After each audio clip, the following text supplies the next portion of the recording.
세상 또 사회는 약육강식의 법칙에 따라 움직입니다. 오늘 본문에 따르면 일부 상류층 사람들이 가난하고 힘없는 자들을 대상으로 착취하는 내용이 나오고 있습니다.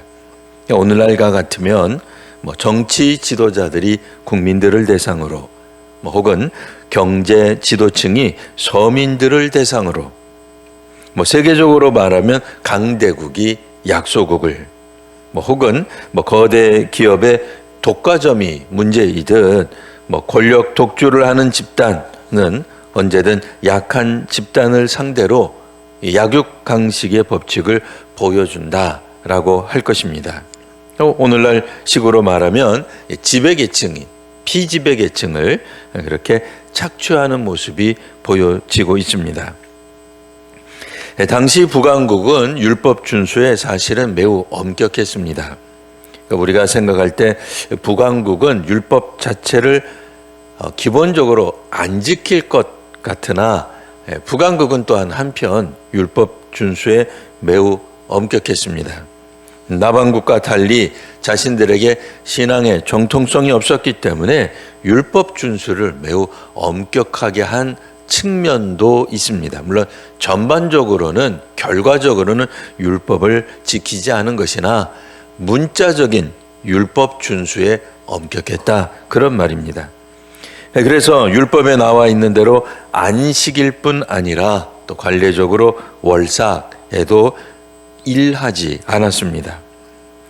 북왕국 사람들은 매 절기를 열심히 지키며 온갖 제물을 다 바쳤습니다.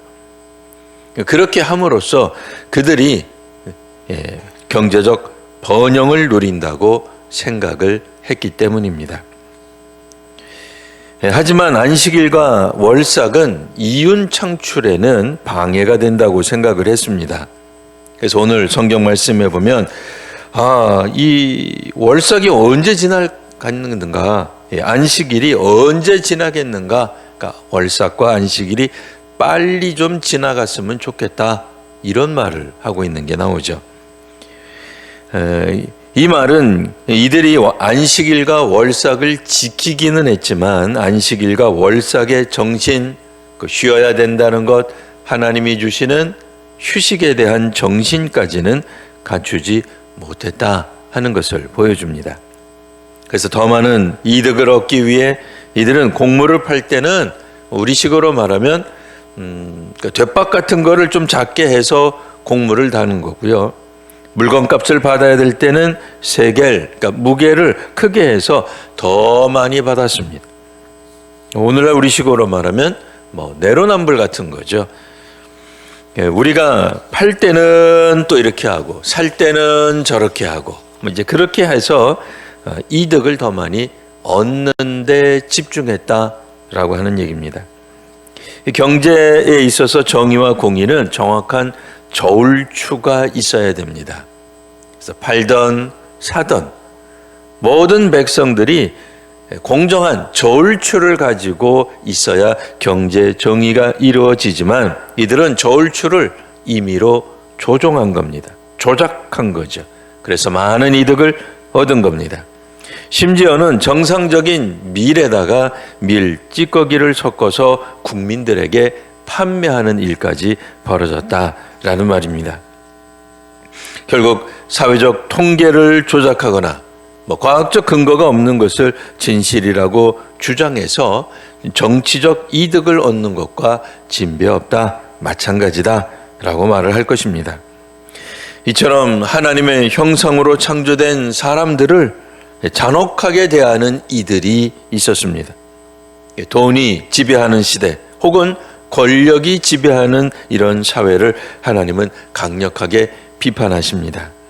오늘 만일 이 사회 가운데서도 이처럼 저울추가 정확하지 않거나 혹은 저울추를 임의로 조작해서 많은 이득을 얻는 그런 사회나 혹은 경제나 혹은 정치나 이런 모습들이 있다고 한다면 이 모습이 바로 심판에 가까운 모습이라 할 것입니다.